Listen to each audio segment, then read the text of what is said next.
شادی سے پہلے لڑکی اپنے باپ سے کہتی ہے پاپا میں کسی کی غلامی نہیں کر سکتی۔ باپ جواب دیتا ہے میری بیٹی کوئی کسی کی غلامی نہیں کرتا، سب اپنے اپنے حصے کا کام کرتے ہیں، جو کام عورتوں کے ہیں وہ عورتیں کرتی ہیں اور جو کام مردوں کے ہیں وہ مرد کرتے ہیں، اور یوں ہی مل جل کر گزارا ہوتا ہے۔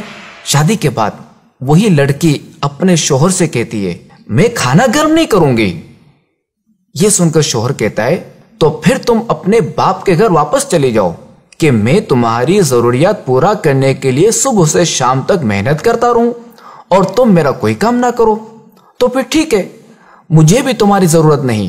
طلاق کے بعد وہ لڑکی اپنے بھائی کے یہاں آ جاتی ہے، لیکن کچھ دنوں بعد بھائی اپنی اسی بہن سے کہتا ہے دیکھو میری بہن، میں اب فیملی والا ہو گیا ہوں، میری بیوی تمہیں اب مزید برداشت نہیں کر سکتی، لہذا تم اپنا کہیں اور بندوبست کر لو۔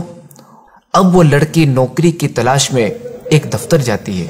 دفتر والے کہتے ہیں ہمارے پاس ایک فیمیل ریسپشنسٹ کی جگہ خالی ہے، آپ خوبصورت اور جوان بھی ہیں تو آپ ہمارے ہاں کام کر سکتی ہیں۔ لڑکی کی عمر دن بہ دن بڑھ رہی ہوتی ہے۔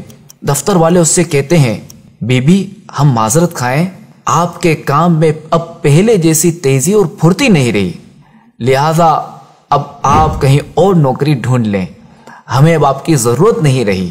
یہاں تک کہ وہ بوڑھی ہو جاتی ہے، اب ایک نئی جگہ جاتی ہے جہاں اسے کہا جاتا ہے محترمہ اب تو آپ کی اتنی عمر ہو گئی ہے کہ اب آپ کو نوکری میں کیا دوں، آپ کو تو آرام سے اپنے بچوں کی کمائی کھانی چاہیے۔ وہ عورت کہتی ہے میرے بچے نہیں ہیں، میرا کوئی نہیں ہے۔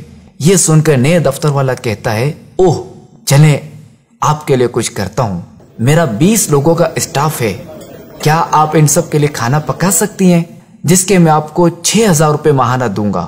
یہ سن کر وہ عورت کہتی ہے صرف 6000؟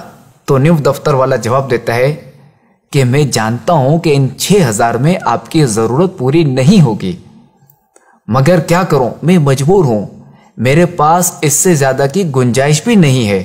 آہ، وہ عورت جو گھر کے کام کو غلامی سمجھتی تھی، اپنے شوہر کا کھانا تک گرم کرنے کو تیار نہیں تھی، اسی دفتر والے کو کہتی ہے ٹھیک ہے مجھے آپ کی یہ بات منظور ہے، اور ساتھ ساتھ اس کی آنکھوں سے آنسو بہ رہے ہوتے ہیں اور وہ یہ سوچ رہی ہوتی ہے کاش جوانی میں ہی کھانا گرم کر دیتی اور ابو کی بات سمجھ لیتی کہ کوئی کسی کی غلامی نہیں کرتا بلکہ سب اپنے اپنے حصے کا کام کرتے ہیں۔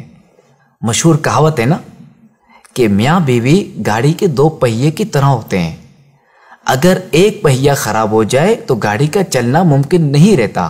تو شادی ایک مضبوط بندھن ہے، مگر اس قدر مضبوط بندھن انتہائی نازک ڈور سے بندھا ہوا ہے، اور یہ ڈور کسی ایک کی کوتاہی، جلد بازی اور بے وقوفی سے ٹوٹ بھی سکتی ہے۔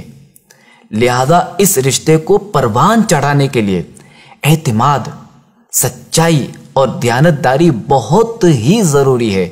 لہذا ایک دوسرے کا خیال، صبر و تحمل اور قوت برداشت سے ہی اس رشتے کو نبھایا جا سکتا ہے۔